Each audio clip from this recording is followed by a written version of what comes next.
Cuando se menciona el nombre de Erwin Rommel, inmediatamente surge la imagen de un estratega audaz, rápido, capaz de desafiar la lógica militar y de improvisar soluciones en los terrenos más inhóspitos. Su campaña en el norte de África no solo fue una sucesión de batallas, sino un ejercicio de ingenio, de guerra psicológica y de manipulación del enemigo mediante tácticas de engaño.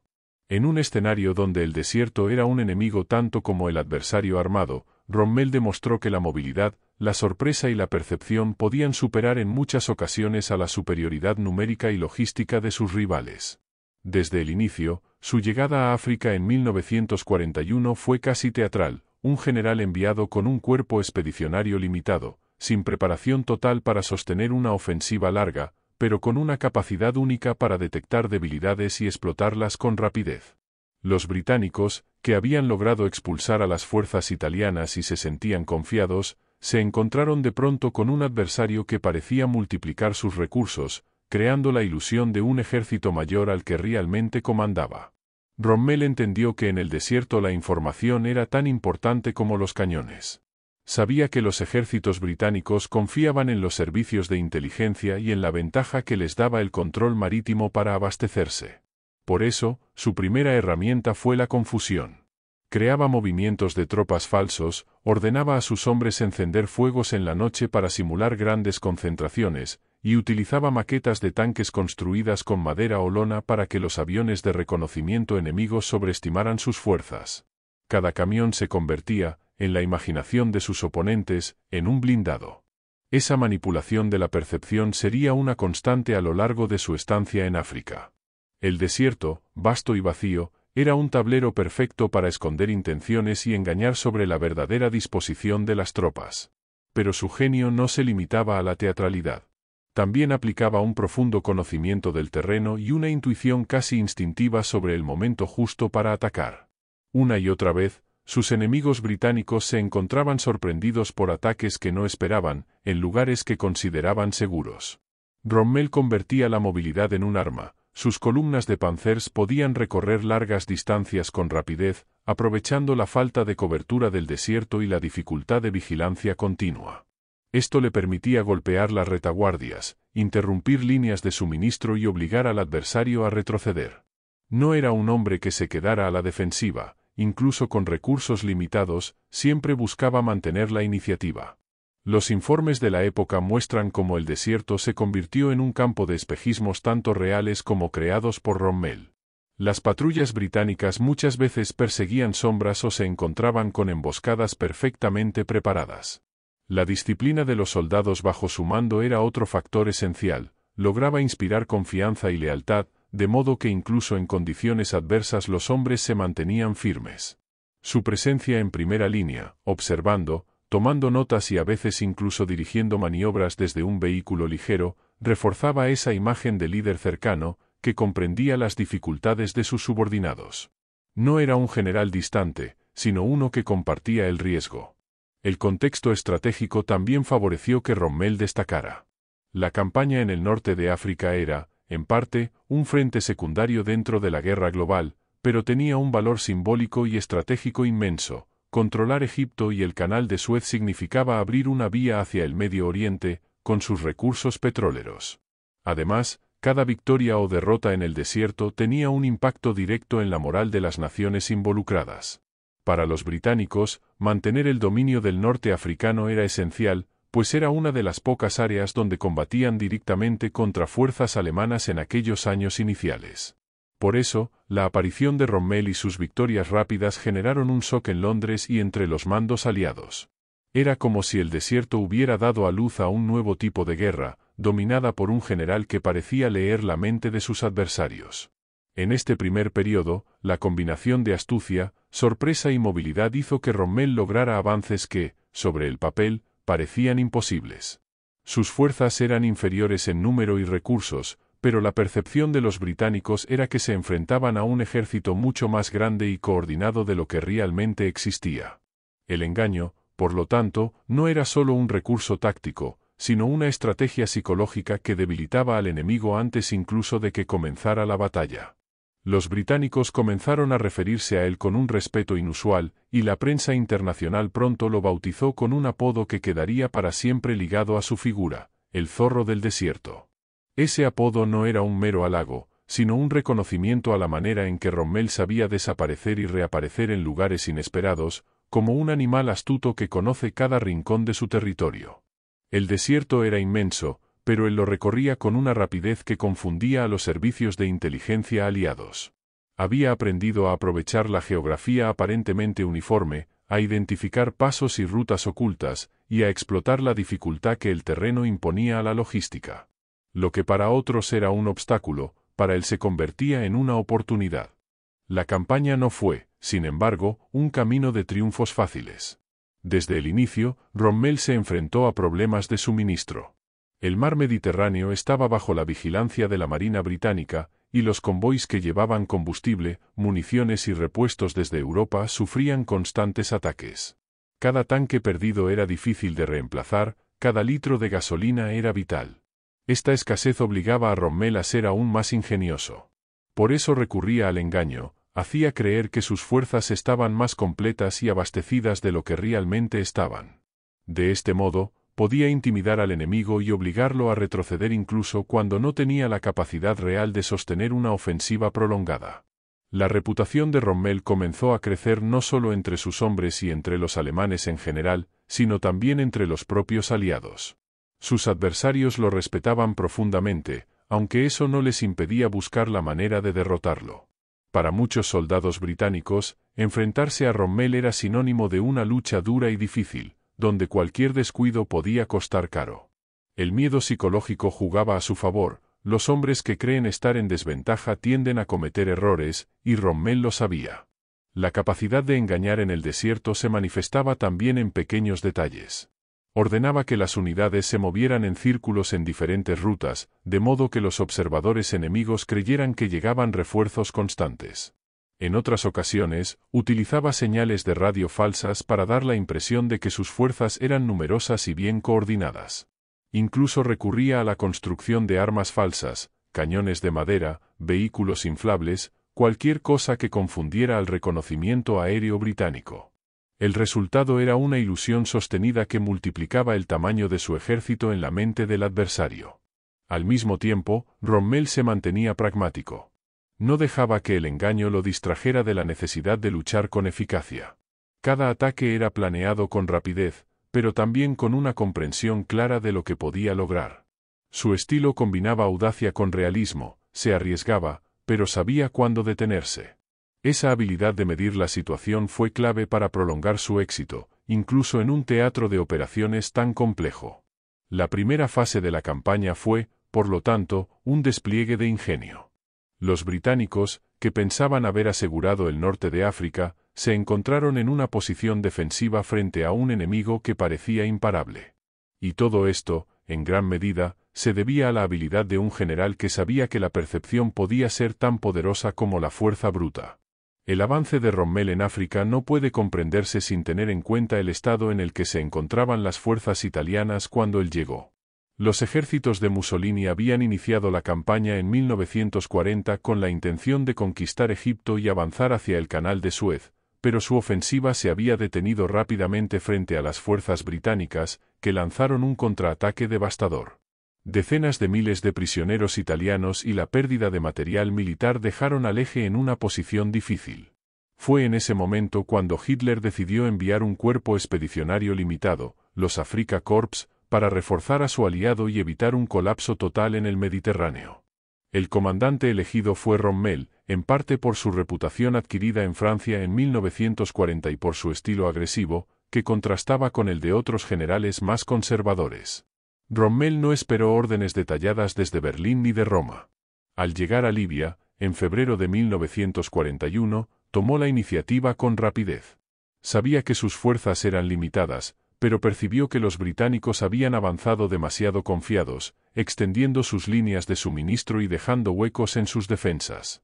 Ese instinto lo llevó a ordenar ataques casi inmediatos, aun cuando oficialmente debía mantener una posición defensiva hasta recibir más refuerzos.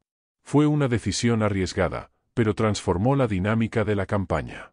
Los británicos, que esperaban consolidar sus conquistas, se vieron empujados de nuevo hacia Egipto, sorprendidos por la rapidez y audacia de su adversario. La movilidad era la clave.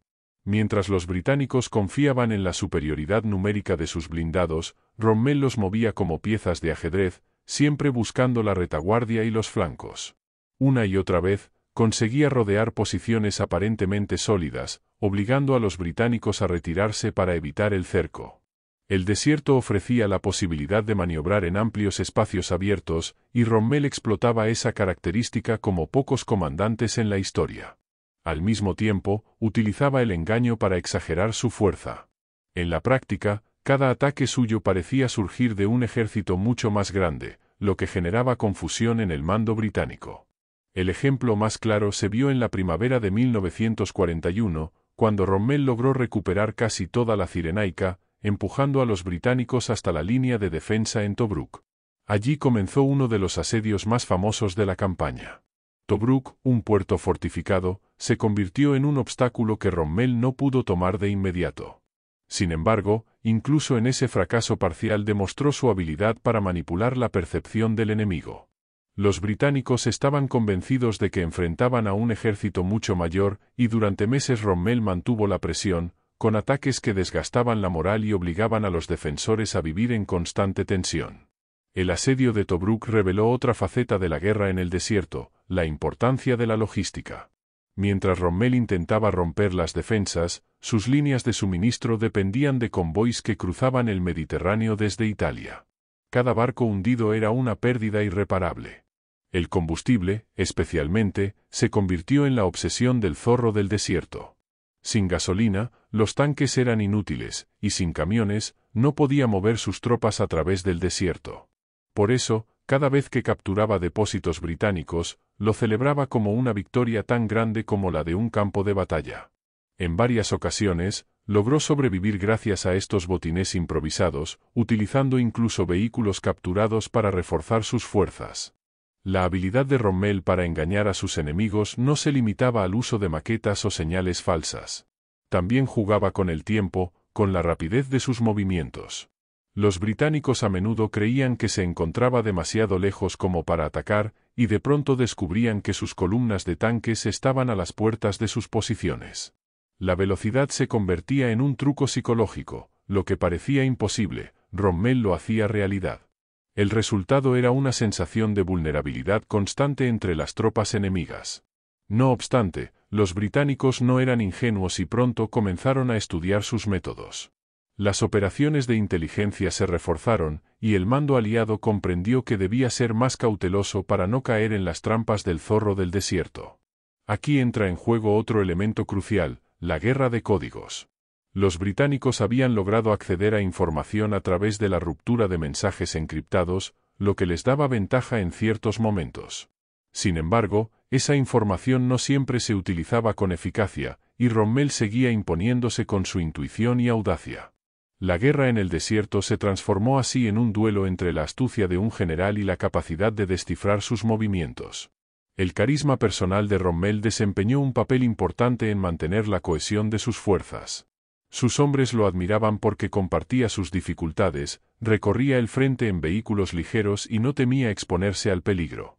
Esa actitud inspiraba confianza y lealtad, esenciales en un ambiente tan duro como el desierto, donde el calor, la sed y las tormentas de arena eran enemigos tan formidables como los tanques británicos. La figura de Rommel se convirtió en un símbolo, no solo para los alemanes, sino también para los propios italianos, que recuperaron moral al luchar bajo su mando. Los británicos, mientras tanto, intentaban recuperar la iniciativa. Lanzaron operaciones para romper el asedio de Tobruk y empujar de nuevo a Rommel hacia Libia. En estas batallas, como en la Operación Crusader en noviembre de 1941, la lucha fue feroz y prolongada. Allí Rommel mostró de nuevo su capacidad de engaño, fingía retiradas, para atraer a los británicos a trampas donde sus blindados los rodeaban. Sin embargo, las pérdidas de ambos bandos fueron enormes, y la superioridad logística británica comenzó a hacerse sentir. Aunque Rommel logró éxitos tácticos notables, también sufrió reveses que lo obligaron a retroceder temporalmente. A pesar de estos retrocesos, la reputación del zorro del desierto no se debilitó. Al contrario, cada vez que parecía derrotado, regresaba con nuevas ofensivas que tomaban por sorpresa a sus enemigos. Su capacidad de resistencia, de mantener a su ejército funcionando a pesar de las dificultades, lo convirtió en una figura legendaria. La prensa británica, aunque era enemiga, lo reconocía como un adversario formidable. En muchos sentidos, Rommel se convirtió en un mito viviente, símbolo de la guerra de maniobras en el desierto. Mientras la campaña avanzaba hacia 1942, el juego del engaño y la movilidad alcanzó su punto culminante. Rommel planeó un golpe decisivo para avanzar hacia Egipto y abrir el camino hacia el Canal de Suez. Sabía que debía moverse rápido, antes de que los británicos acumularan refuerzos masivos. Una vez más, recurrió a las ilusiones, simuló ataques en un sector mientras concentraba sus fuerzas en otro, utilizando el desierto como cortina para ocultar sus verdaderas intenciones. Los británicos, confundidos, desplazaron sus tropas hacia la dirección equivocada. Cuando se dieron cuenta del error, las columnas de Rommel ya habían penetrado profundamente en su territorio. La victoria en Gazala, en mayo-junio de 1942, fue el clímax de su genio táctico. Allí logró envolver a las fuerzas británicas mediante una maniobra audaz, conocida como la carrera alrededor del flanco sur. Fue un movimiento riesgoso, pues sus líneas de suministro quedaron expuestas, pero la sorpresa fue total. Los británicos sufrieron pérdidas enormes, y Rommel avanzó hasta ocupar Tobruk en junio, una victoria que sorprendió incluso a Hitler. El botín de Tobruk, con miles de prisioneros y un gran stock de suministros, le permitió continuar su ofensiva hacia Egipto. Fue uno de los momentos de mayor gloria para el zorro del desierto, cuando parecía que nada podría detenerlo. En el contexto internacional, esta victoria tuvo un eco inmenso. En Alemania, Rommel fue celebrado como héroe. En Gran Bretaña, fue un golpe doloroso que llevó a cambios en el mando. El mito del zorro del desierto alcanzó proporciones globales, y su nombre circulaba en periódicos de todo el mundo. Era visto como un maestro de la guerra de movimiento, un general capaz de doblegar a adversarios superiores en número gracias a su audacia y capacidad de engaño. Sin embargo, el éxito traía consigo nuevos desafíos. Al avanzar hacia Egipto, Rommel se alejaba de sus bases de suministro en Libia y dependía cada vez más de convoys que atravesaban un Mediterráneo controlado por la Marina británica. Aunque su genio táctico seguía intacto, las limitaciones logísticas comenzaban a hacerse más severas. El combustible escaseaba, los repuestos eran insuficientes, y los británicos reforzaban constantemente sus fuerzas con ayuda estadounidense. Aun así, Rommel no se detuvo. Su instinto le decía que debía seguir avanzando, confiando en que el enemigo se derrumbaría antes de que sus propios recursos se agotaran. Ese avance culminó en la primera batalla de El Alamein, en julio de 1942. Allí, a las puertas de Egipto, Rommel intentó un último golpe que abriese el camino hacia el Canal de Suez. Una vez más, recurrió al engaño, lanzando ataques simulados para distraer, mientras buscaba un punto débil en las defensas británicas. Sin embargo, esta vez se enfrentaba a un mando renovado, con mejores reservas y líneas de abastecimiento más cortas. El desierto, que tantas veces había jugado a su favor, se convirtió en un límite infranqueable. Por primera vez, el zorro del desierto no pudo burlar por completo a sus enemigos. El verano de 1942 marcó un punto de inflexión en la campaña del norte de África. Rommel había alcanzado el límite oriental de sus posibilidades logísticas en el Alamein, una posición estratégica situada a menos de 100 kilómetros de Alejandría. Nunca antes había estado tan cerca de lograr lo que parecía imposible, abrir el camino hacia el Canal de Suez. Pero esta vez el escenario ya no era el mismo que lo había favorecido en meses anteriores. Los británicos, tras los reveses sufridos en Tobruk y Gazala, habían reorganizado sus fuerzas, reemplazando mandos y recibiendo un flujo constante de material de guerra proveniente de Estados Unidos. Rommel, en cambio, se encontraba cada vez más agotado, con un ejército extendido y con problemas graves de combustible, municiones y repuestos. A pesar de todo, el zorro del desierto no abandonó su estilo de engaño y audacia. Antes de atacar en el Alamein, desplegó sus tropas de modo que los británicos pensaran que el grueso de su fuerza se encontraba en un sector distinto al que planeaba golpear. Utilizó de nuevo maquetas de tanques, movimientos de distracción y señales de radio falsas. El desierto, con su vastedad, era un aliado natural para estas artimañas. Pero los británicos habían aprendido mucho en los meses previos y estaban decididos a no dejarse arrastrar por ilusiones. Habían fortalecido sus defensas en profundidad, con campos de minas y posiciones bien preparadas. El combate en el Alamein fue duro y prolongado. Rommel lanzó varios ataques con sus blindados, logrando algunos avances locales, pero pronto quedó claro que su ejército no podía sostener un avance decisivo. La falta de combustible era crítica, muchos tanques se detenían en pleno campo de batalla, incapaces de continuar. La situación era tan precaria que, en varias ocasiones, Rommel se vio obligado a suspender operaciones enteras por no disponer de la gasolina suficiente. Sus enemigos, en cambio, podían abastecerse fácilmente desde los puertos cercanos, lo que les daba una ventaja insalvable. El fracaso en romper las líneas británicas en el Alamein no fue solo un revés militar, sino también un golpe psicológico. Durante meses, Rommel había acostumbrado a sus hombres y a sus enemigos a la idea de que siempre encontraba un camino, siempre descubría una manera de sorprender. Ahora, esa magia parecía desvanecerse. Aún así, su prestigio no se erosionó de inmediato, incluso en la derrota, su resistencia frente a fuerzas superiores era vista como una muestra de su habilidad. Tras la primera batalla de El Alamein, Rommel se retiró temporalmente para reorganizar sus fuerzas. En agosto, sin embargo, enfermó gravemente y tuvo que regresar a Alemania para recibir tratamiento. Durante su ausencia, el mando quedó en manos de otros generales menos carismáticos, y la situación en el frente comenzó a deteriorarse. Cuando regresó en septiembre, encontró un ejército cansado, con moral baja y enfrentando a un enemigo cada vez más fuerte. La llegada de Bernard Montgomery al mando de las fuerzas británicas marcó un cambio decisivo. Montgomery era metódico, paciente, y había comprendido que para derrotar a Rommel debía utilizar la superioridad numérica y logística de manera sistemática, evitando caer en trampas de movimientos rápidos o engaños.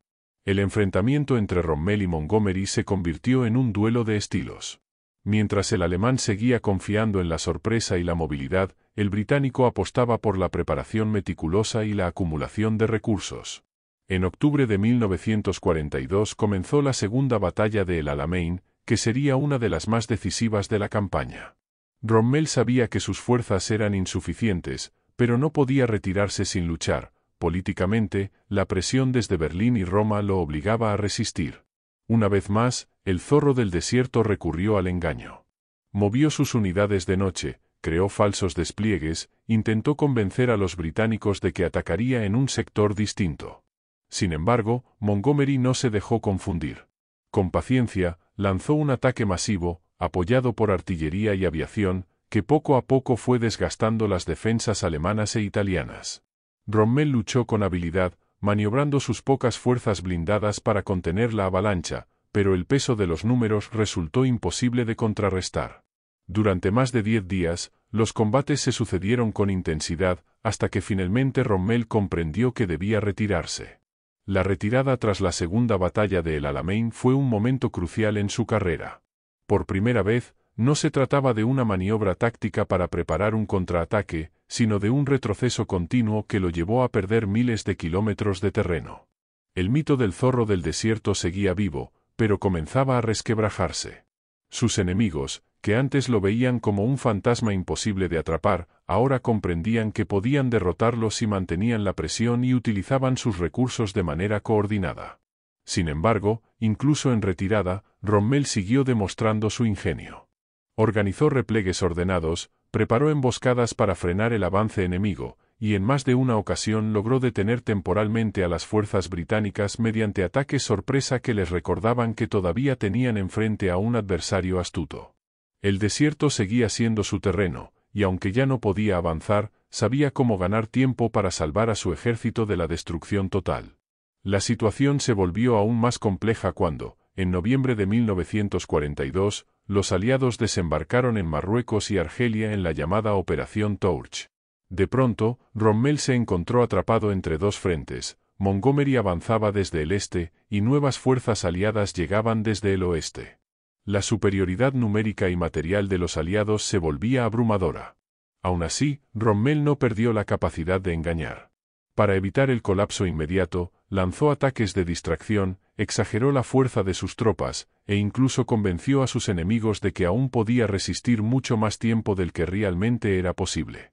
El año 1943 fue el final de la aventura africana. A medida que los británicos y estadounidenses cerraban el cerco, Rommel intentó maniobrar para evitar la aniquilación total.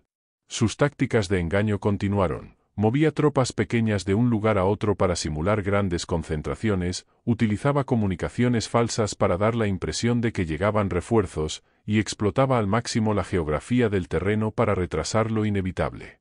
Pero la diferencia en recursos era ya insalvable.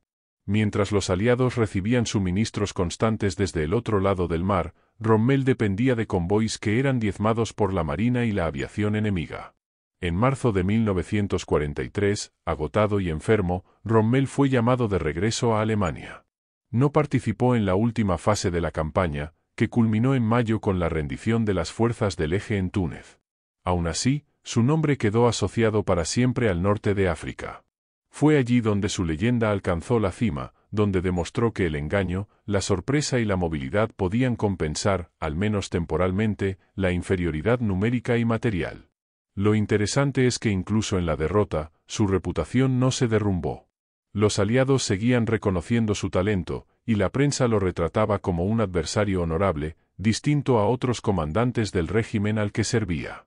Su estilo caballeresco, su trato humano a los prisioneros y su cercanía con sus soldados lo distinguieron en medio de la brutalidad de la guerra.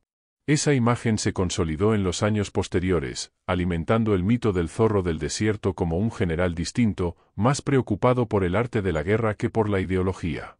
En retrospectiva, lo que más asombra de su campaña en África es la manera en que logró mantener en jaque a ejércitos mucho más poderosos durante casi 2 años, basándose en la ilusión. Su habilidad para engañar a los británicos con tanques falsos, movimientos de distracción, señales de radio engañosas y ataques inesperados es un testimonio de cómo la guerra no se gana solo con armas, sino también con imaginación. Cada vez que un observador británico sobreestimaba las fuerzas de Rommel, cada vez que un comandante dudaba antes de atacar por miedo a una trampa, Rommel obtenía una victoria psicológica. Su legado en África no fue la conquista del Canal de Suez ni la derrota definitiva de sus enemigos, sino la demostración de que un comandante puede cambiar la percepción del campo de batalla. Allí donde había escasez de recursos, él creaba abundancia ilusoria. Allí donde parecía imposible atacar, él encontraba una ruta inesperada. Y aunque finalmente fue derrotado, lo hizo dejando una huella indeleble en la historia de la guerra en el desierto. El mito de Rommel en el desierto se construyó no solo sobre victorias concretas, sino también sobre la forma en que supo convertir la debilidad en fortaleza. A menudo, los ejércitos del Eje en África se encontraban en inferioridad numérica, con menos tanques, menos aviones y con suministros insuficientes. Sin embargo, Rommel lograba que el enemigo percibiera lo contrario. La percepción era su arma más poderosa, y la manejaba con maestría. Los británicos, en más de una ocasión, dudaban en avanzar porque creían que Rommel tenía reservas ocultas, cuando en realidad apenas contaba con unas pocas unidades móviles. Esa capacidad de proyectar una imagen inflada de su poder transformaba el campo de batalla en un escenario donde la imaginación del enemigo trabajaba a su favor. Los diarios de soldados británicos y australianos que combatieron en África reflejan el temor constante de caer en una emboscada de Rommel. Se hablaba de él como si fuera omnipresente, capaz de aparecer en cualquier momento, en cualquier flanco, con fuerzas que parecían multiplicarse. Ese miedo psicológico era un triunfo que no necesitaba de pólvora ni acero, sino de ingenio. Al final, muchos comandantes británicos tomaban decisiones más conservadoras de lo necesario, lo que permitía a Rommel ganar tiempo, reorganizarse o incluso contraatacar con fuerzas mínimas. Uno de los ejemplos más célebres de su engaño fue su habilidad para mover tropas pequeñas de un sector a otro durante la noche, creando huellas y levantando polvo de manera que pareciera un movimiento masivo. Desde el aire, los observadores británicos informaban de la presencia de columnas enteras de tanques, cuando en realidad eran solo unos cuantos vehículos que repetían la misma ruta varias veces. Este tipo de maniobra era simple en ejecución, pero devastadora en sus efectos estratégicos. El enemigo se preparaba para enfrentar un ataque mucho mayor del que realmente existía, desviaba recursos y a menudo abandonaba posiciones clave por miedo a quedar rodeado. Otra táctica que utilizaba con frecuencia era la creación de unidades ficticias. Con restos de madera, lonas y chatarra, sus hombres construían siluetas de cañones y tanques que, a distancia o desde el aire, parecían reales. Estas falsas formaciones eran desplegadas en lugares estratégicos para atraer la atención del enemigo. Mientras tanto, las verdaderas fuerzas se desplazaban en secreto hacia otros sectores. Así, Rommel lograba sorprender incluso cuando parecía que había mostrado todas sus cartas. Más allá de los trucos visuales, Rommel comprendió el valor de la guerra de señales. En varias ocasiones ordenó transmisiones de radio diseñadas para engañar a los británicos, haciéndoles creer que recibía refuerzos o que se preparaba para una gran ofensiva. Los británicos, que habían descifrado muchos códigos alemanes, a veces caían en la trampa de interpretar esos mensajes como auténticos, reforzando la ilusión de poderío. Aunque con el tiempo desarrollaron métodos más precisos de verificación, durante buena parte de la campaña Rommel consiguió manipular incluso a los servicios de inteligencia enemigos. El desierto en sí era un escenario de engaño natural. Las tormentas de arena podían ocultar movimientos, y los espejismos confundían a los exploradores. Rommel supo integrar estos elementos en su estrategia. Aprovechaba los momentos en que la visibilidad era reducida para mover sus columnas y sorprender al enemigo. A menudo, la naturaleza colaboraba con su teatro de ilusiones, y los británicos terminaban enfrentándose a sombras o a unidades que se desvanecían en el horizonte. Lo más notable de Rommel era que no se limitaba al engaño como un recurso complementario, lo convertía en el centro de su estrategia. En lugar de pensar en cuántos tanques tenía, se preguntaba cuántos tanques creía el enemigo que tenía. Ese cambio de enfoque le permitía compensar su inferioridad. La guerra, en manos de Rommel, era tanto una lucha de percepciones como de cañones. La relación de Rommel con sus soldados también influyó en la efectividad de sus engaños. Los hombres confiaban en él y ejecutaban sus planes con disciplina, aun cuando sabían que los recursos eran escasos. Esa moral era esencial para que las ilusiones funcionaran. Un ejército desmoralizado no habría podido mantener la coherencia necesaria para sostener movimientos de distracción o construcciones ficticias. En cambio, bajo el mando de Rommel, los soldados italianos y alemanes en África se mantenían firmes, convencidos de que podían burlar al enemigo aun en inferioridad. Los británicos, mientras tanto, no permanecían pasivos. Con cada derrota aprendían más sobre el estilo de Rommel. Montgomery, en particular, comprendió que no debía dejarse arrastrar por la rapidez del adversario ni confiar en informes superficiales. Su estrategia fue sistemática: acumular fuerzas, construir una línea de suministro segura y presionar sin precipitarse. Era la antítesis del estilo de Rommel, y precisamente por eso resultó efectiva. Donde el alemán jugaba con la ilusión y la sorpresa, el británico apostaba por la solidez y la previsibilidad. Esa diferencia de enfoques quedó clara en la segunda batalla de El Alamein. Mientras Rommel intentaba engañar con movimientos de distracción, Montgomery se mantuvo firme en su plan, avanzando con paso lento pero seguro, consciente de que la superioridad material le daría la victoria. Los intentos de Rommel de generar confusión no tuvieron el mismo efecto que antes, porque los británicos se habían vuelto más cautos y menos susceptibles a ilusiones. Fue como si, después de años de caer en sus trampas, finalmente hubieran encontrado el antídoto contra el zorro del desierto. Aun así, incluso en la derrota, Rommel logró mantener cierta aura de invencibilidad. La prensa británica, curiosamente, contribuyó a esto. En lugar de minimizarlo, lo engrandeció como un enemigo digno, lo que aumentaba el prestigio de quienes lograban derrotarlo. Ese respeto mutuo, raro en medio de la brutalidad de la guerra, consolidó la imagen de Rommel como un general caballeresco. Sus engaños eran vistos como pruebas de ingenio, no de crueldad. Y cuando trataba a los prisioneros con humanidad, reforzaba la idea de que era un adversario honorable. En términos militares, la lección que dejó Rommel en el desierto fue la importancia del factor psicológico. No basta con tener más tanques o más soldados, lo que importa es lo que el enemigo cree que tienes y cómo percibe tus movimientos. Esa enseñanza fue estudiada después de la guerra por ejércitos de todo el mundo, que comprendieron que el engaño puede ser tan poderoso como un ejército entero.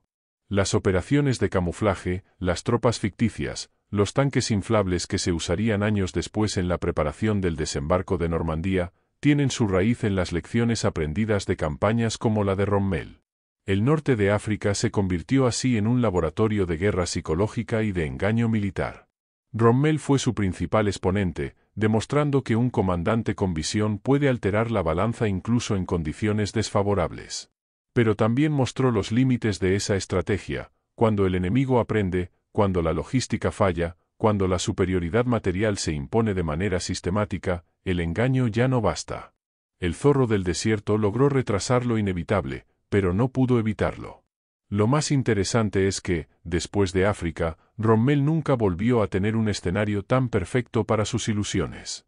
En Europa, el terreno no ofrecía las mismas oportunidades que el desierto, y la guerra se transformó en un conflicto de frentes estáticos y grandes ejércitos.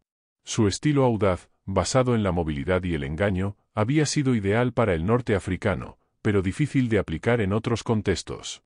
Por eso, su leyenda quedó ligada para siempre al desierto, como si ese paisaje vasto y vacío hubiera sido creado para sus maniobras.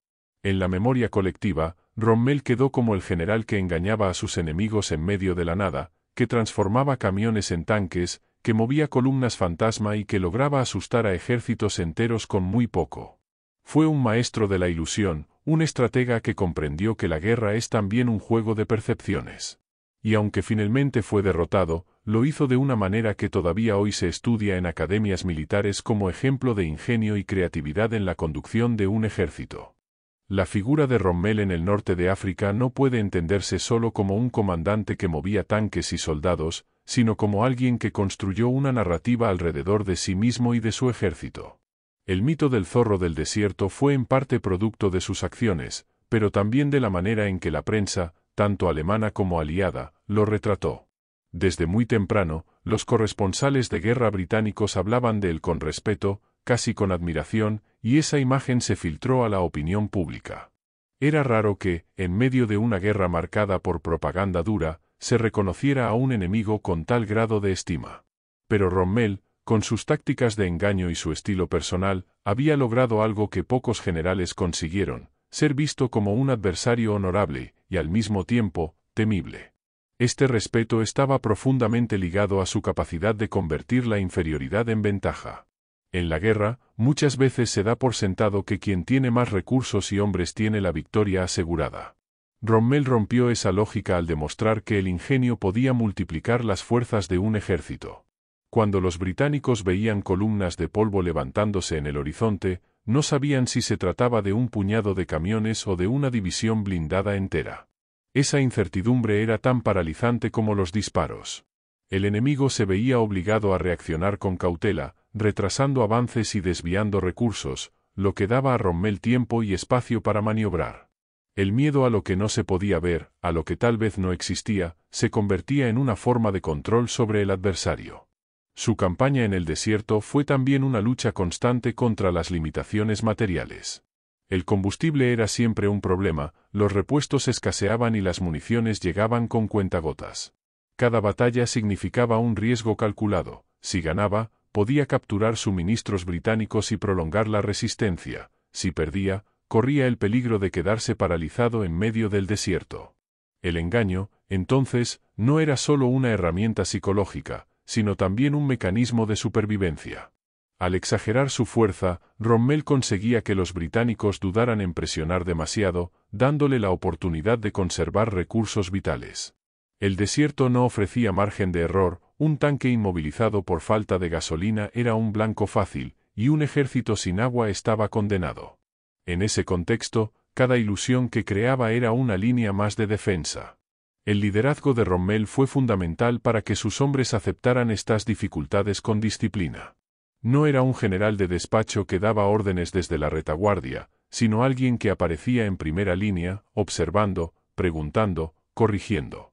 Esa cercanía le permitía mantener la moral alta incluso en situaciones desesperadas. Los soldados sentían que su comandante compartía los mismos riesgos, y eso generaba un vínculo de lealtad difícil de romper. Esa cohesión era la base sobre la cual se sostenían los engaños. Sin disciplina y confianza, sería imposible mantener la consistencia de movimientos falsos o despliegues ficticios. En la memoria de muchos veteranos británicos, lo que más destacaba no era solo la capacidad táctica de Rommel, sino la forma en que parecía anticipar sus movimientos. Hubo ocasiones en que unidades británicas se lanzaban a un ataque y encontraban que Rommel ya había preparado una emboscada en el lugar exacto por donde avanzarían.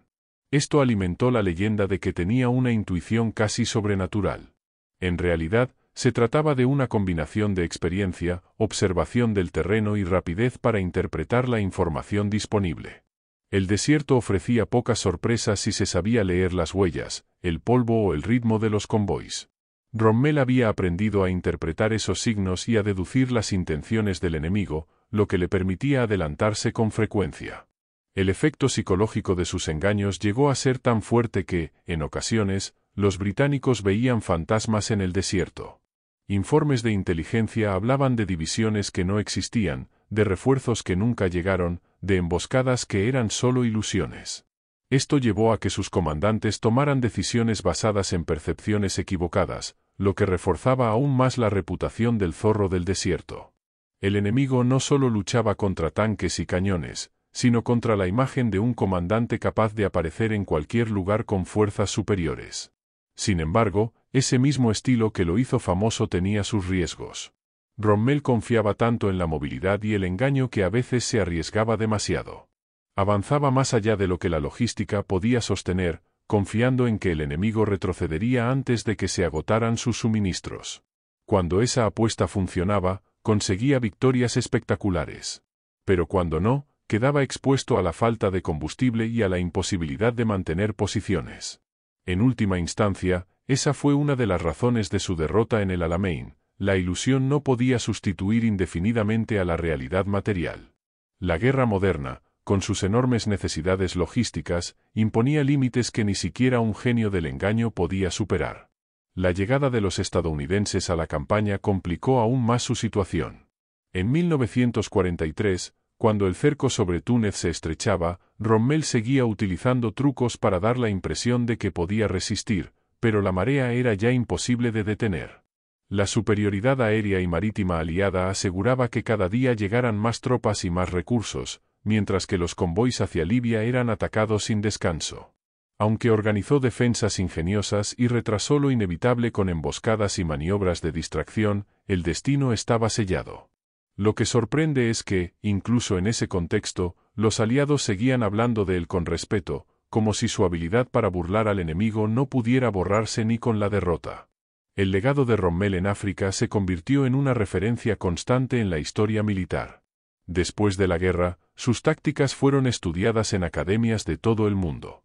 La idea de que la percepción del enemigo puede manipularse deliberadamente, de que los tanques falsos o los movimientos ficticios pueden ser tan efectivos como una división real, inspiró operaciones posteriores.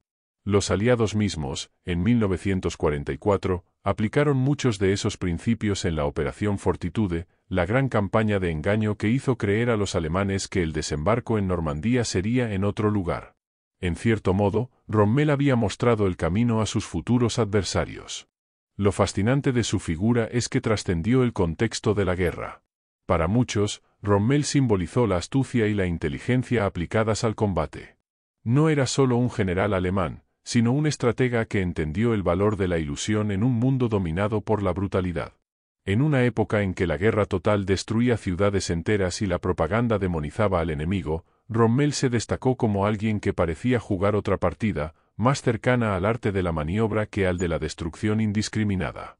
Esa percepción fue fundamental para que, después de la guerra, su reputación quedara relativamente intacta, a diferencia de la de muchos otros generales. El zorro del desierto no ganó la campaña del norte de África. De hecho, terminó siendo derrotado y obligado a retirarse. Pero su genio residió en que, mientras duró, logró hacer creer a sus enemigos que se enfrentaban a un adversario invencible, aunque sus fuerzas fueran limitadas. Esa es la paradoja de Rommel, su mayor victoria fue psicológica, y por eso su nombre sigue siendo recordado. Engañar al enemigo no era un truco pasajero, sino el núcleo de su estrategia.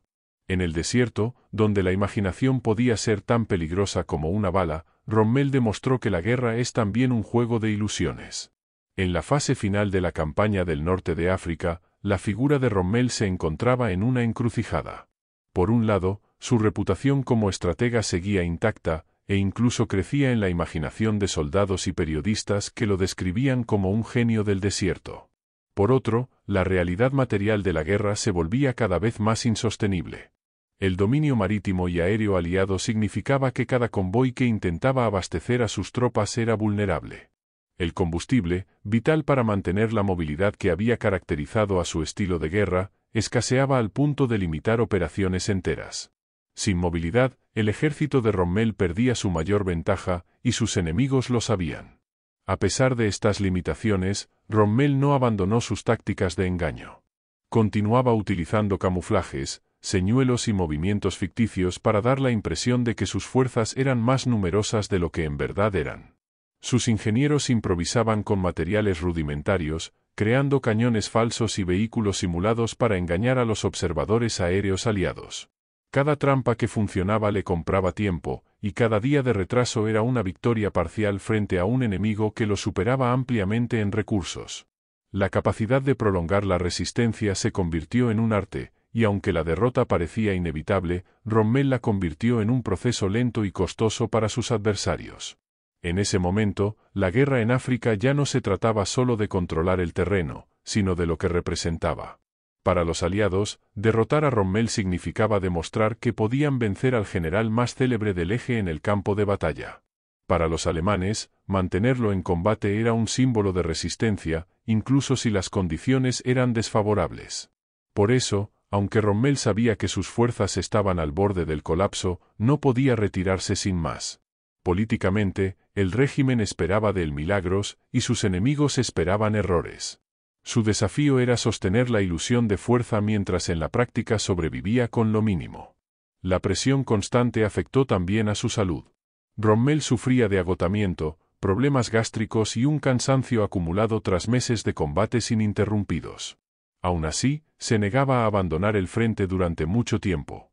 Cuando debía regresar a Alemania por tratamiento, lo hacía a regañadientes, y en cuanto se recuperaba volvía al desierto. Esta insistencia personal alimentaba la moral de sus tropas, que veían en él a un comandante comprometido, que no pedía sacrificios sin compartirlos. Su ejemplo personal era, en cierto modo, otro tipo de engaño, mantenía la idea de que la situación podía sostenerse, aunque en su fuero interno supiera que el desenlace estaba marcado. La llegada de los estadounidenses con la Operación Torch en noviembre de 1942 cambió radicalmente el equilibrio. Hasta entonces, Rommel había lidiado principalmente con los británicos, adaptándose a sus estilos de mando y aprendiendo a anticipar sus movimientos. Pero la entrada de un nuevo adversario, con recursos frescos, tecnología moderna y entusiasmo, significaba que la balanza se inclinaba aún más en su contra. De pronto, debía enfrentar enemigos en dos frentes, las fuerzas de Montgomery que avanzaban desde Egipto, y las tropas aliadas desembarcadas en Argelia y Marruecos que presionaban desde el oeste. En esa situación desesperada, Rommel volvió a recurrir al engaño como su principal recurso. Organizaba falsas concentraciones de tropas para dar la impresión de que podía resistir indefinidamente en Túnez. Movía sus escasas unidades blindadas de un lado a otro con gran rapidez para simular que tenía más divisiones. En ocasiones, lograba frenar temporalmente los avances aliados porque estos creían que estaban frente a fuerzas más grandes de lo que realmente existía. El teatro de sombras se mantenía, y mientras duró, permitió que las tropas del eje no fueran aniquiladas de inmediato. Sin embargo, los aliados también aprendían. Los británicos y estadounidenses empezaban a coordinarse mejor, utilizando aviones de reconocimiento para verificar lo que antes daban por hecho. El engaño, aunque seguía funcionando en ocasiones, ya no tenía el mismo impacto devastador. El enemigo se volvía más resistente al juego de ilusiones. La superioridad aérea aliada significaba que podían observar con mayor detalle, y los recursos tecnológicos ayudaban a distinguir entre tanques reales y maquetas improvisadas. El margen de maniobra de Rommel se reducía cada vez más. Aún así, lo sorprendente es que nunca perdió la iniciativa en términos psicológicos. Los generales aliados planificaban sus ofensivas con la constante preocupación de qué haría Rommel. Incluso cuando sus fuerzas estaban disminuidas, su reputación seguía influyendo en las decisiones de sus adversarios.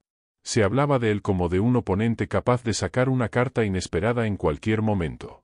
Ese prestigio, ganado con meses de audacia y engaños efectivos, seguía siendo una fuerza intangible pero real. La situación llegó a un punto crítico en marzo de 1943, cuando Rommel, enfermo y agotado, fue relevado de su mando en África. No estuvo presente en la capitulación final de las fuerzas del Eje en Túnez en mayo.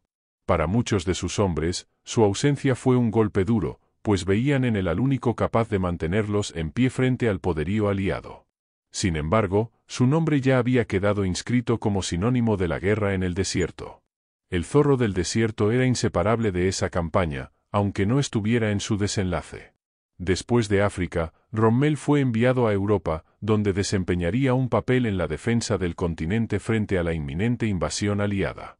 Allí, sus tácticas de engaño y camuflaje encontraron nuevas aplicaciones, aunque el terreno y las condiciones eran muy diferentes. En Normandía, por ejemplo, insistió en la necesidad de crear defensas que pudieran resistir ataques masivos, utilizando fortificaciones y obstáculos diseñados para retrasar el desembarco. Sin embargo, la naturaleza estática de esa guerra contrastaba con la movilidad que tanto lo había caracterizado en el desierto. África había sido el escenario ideal para su estilo, y en Europa sus capacidades no brillaron del mismo modo. El recuerdo de su campaña africana, sin embargo, siguió siendo el núcleo de su leyenda. Allí había demostrado que un comandante podía hacer creer al enemigo que era más fuerte de lo que en verdad era. Allí había creado un ejército fantasma que parecía multiplicarse, aunque en realidad luchaba con recursos mínimos. Allí había convertido la ilusión en arma, y había hecho temblar a ejércitos enteros con unos cuantos tanques y camiones. Esa imagen se perpetuó en libros, memorias y relatos de guerra, hasta el punto de que muchos en el propio bando aliado lo citaban como un ejemplo de genio militar. Lo más interesante es que Rommel no veía el engaño como algo menor, sino como parte integral de la guerra. Para él, sorprender al enemigo, confundirlo, hacerlo dudar, era tan legítimo como disparar un cañón. En sus escritos posteriores, explicaba cómo la moral y la percepción podían cambiar el rumbo de una batalla. La guerra no era solo cuestión de divisiones y números, sino de lo que los hombres creían posible. Esa visión lo distinguió de otros comandantes más técnicos o rígidos, y le dio un lugar especial en la historia militar. En el balance final, Rommel no conquistó Egipto ni el Canal de Suez. No cambió el curso de la guerra mundial desde África. Pero su campaña se convirtió en un ejemplo perdurable de ingenio. Fue derrotado, sí, pero dejó una enseñanza clara: incluso el ejército más débil puede resistir si sabe engañar a su enemigo, si logra que éste vea lo que no existe y tema lo que nunca llegará. El zorro del desierto fue, en esencia, un maestro de ilusiones, y esa maestría fue suficiente para convertirlo en leyenda.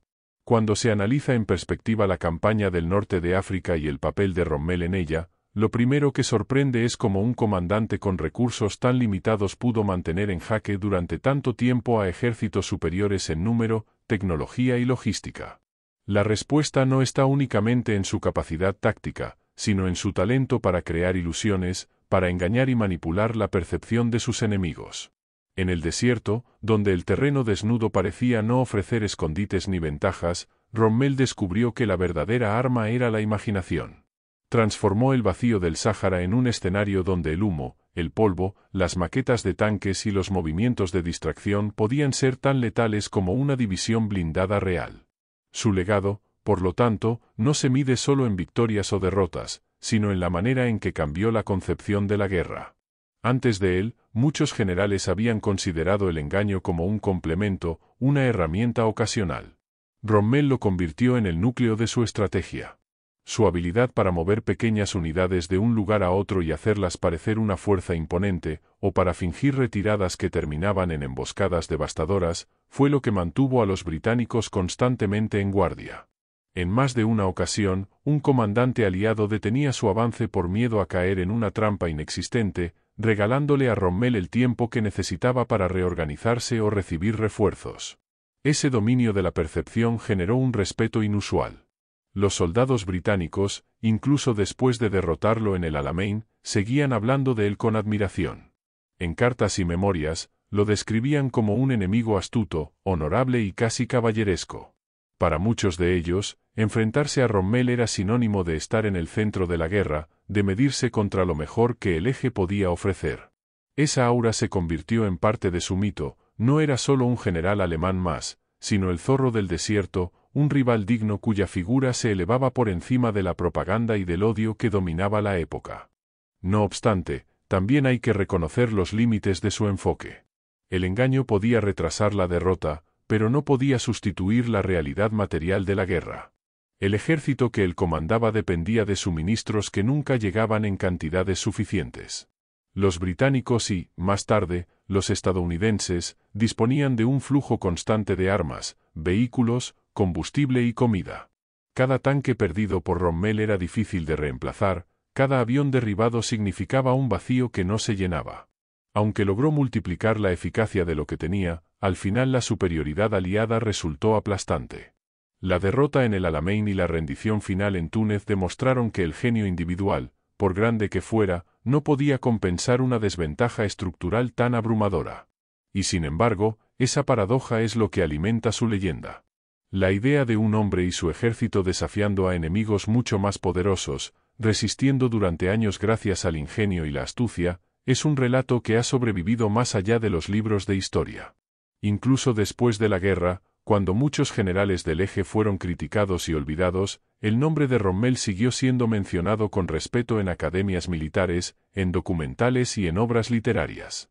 Se le estudia no solo como un estratega alemán, sino como un ejemplo universal de creatividad en la conducción de la guerra. El engaño de Rommel en el desierto no fue solo técnico, sino también psicológico. Comprendió que los ejércitos no son máquinas, sino grupos de hombres sujetos al miedo, la duda y la incertidumbre. Si lograba que un comandante británico creyera que estaba rodeado, aunque no lo estuviera, ese comandante tomaría decisiones más conservadoras, se replegaría o retrasaría su ataque. Si un soldado raso pensaba que estaba luchando contra un enemigo superior, su moral se vería afectada incluso antes de disparar. En ese sentido, Rommel utilizaba el engaño como una forma de atacar la mente del adversario, debilitándolo desde dentro. El desierto, con su inmensidad, fue el escenario ideal para estas ilusiones. Allí, donde no había ciudades ni bosques que ocultaran los movimientos, cualquier maniobra podía ser observada desde lejos. Pero Rommel convirtió esa desventaja en oportunidad, utilizaba la visibilidad para mostrar lo que quería que el enemigo viera, no lo que realmente tenía. El polvo levantado por un convoy se transformaba en señal de un ejército entero. Una línea de camiones se repetía en círculos hasta parecer interminable. Los aviones de reconocimiento aliados transmitían informes alarmantes que multiplicaban las cifras reales de soldados y tanques. La imaginación completaba el resto. Así, Rommel no solo combatía en el terreno físico, sino también en el terreno mental. Al final de la campaña, cuando la derrota era inminente, Rommel siguió aplicando estas tácticas. Incluso en retirada, se las arreglaba para que los aliados avanzaran con cautela, como si temieran caer en una última emboscada. Esa lentitud en la ofensiva aliada permitió que parte de sus tropas escaparan a la destrucción total, prolongando la resistencia y demostrando que el engaño podía ser útil incluso en los momentos más oscuros. No podía revertir la derrota, pero sí podía mitigarla, hacerla menos inmediata, menos absoluta. El impacto de Rommel trasciende lo militar. Su figura se convirtió en un símbolo cultural, en una especie de arquetipo del general astuto que, como un zorro, utiliza la inteligencia para compensar la falta de fuerza bruta. Esa imagen ha sido recreada en libros, películas y documentales, hasta el punto de que para mucha gente, incluso fuera del ámbito militar, su nombre evoca ingenio y astucia. Es un caso raro en la historia, un comandante de un régimen derrotado que, sin embargo, es recordado con respeto incluso por sus adversarios. Esto se debe también a su comportamiento personal. A diferencia de otros generales, Rommel fue conocido por tratar con dignidad a los prisioneros de guerra y por mantener una relación cercana con sus soldados. Esa humanidad contribuyó a diferenciarlo, a reforzar la idea de que era un general distinto, más preocupado por la estrategia y el honor que por la brutalidad. Esa percepción, sumada a sus tácticas de engaño, construyó una leyenda que sobrevivió al desastre del Eje en África. La campaña del norte de África terminó en derrota para Rommel y sus hombres, pero lo que quedó fue una lección universal: en la guerra, la percepción puede ser tan poderosa como la fuerza material. Rommel enseñó que hacer creer al enemigo que está perdido, incluso antes de que lo esté, es una forma de victoria. Sus ilusiones con tanques de madera, sus movimientos de distracción, sus emboscadas inesperadas, siguen siendo ejemplos estudiados de cómo un ejército inferior puede resistir a uno superior. El zorro del desierto no conquistó Egipto, pero conquistó algo quizás más duradero: la mente de quienes lo enfrentaron y la memoria de quienes lo recuerdan. En última instancia, lo que Rommel logró en el desierto fue demostrar que la guerra no se libra solo con armas y soldados, sino con ideas. Fue derrotado, sí, pero su derrota no borró su genio. Al contrario, lo engrandeció, porque mostró que incluso frente a la superioridad aplastante de los aliados, un hombre con visión podía prolongar la lucha y dejar una huella indeleble. Esa es la paradoja del zorro del desierto: no ganó la campaña, pero ganó la inmortalidad en la historia.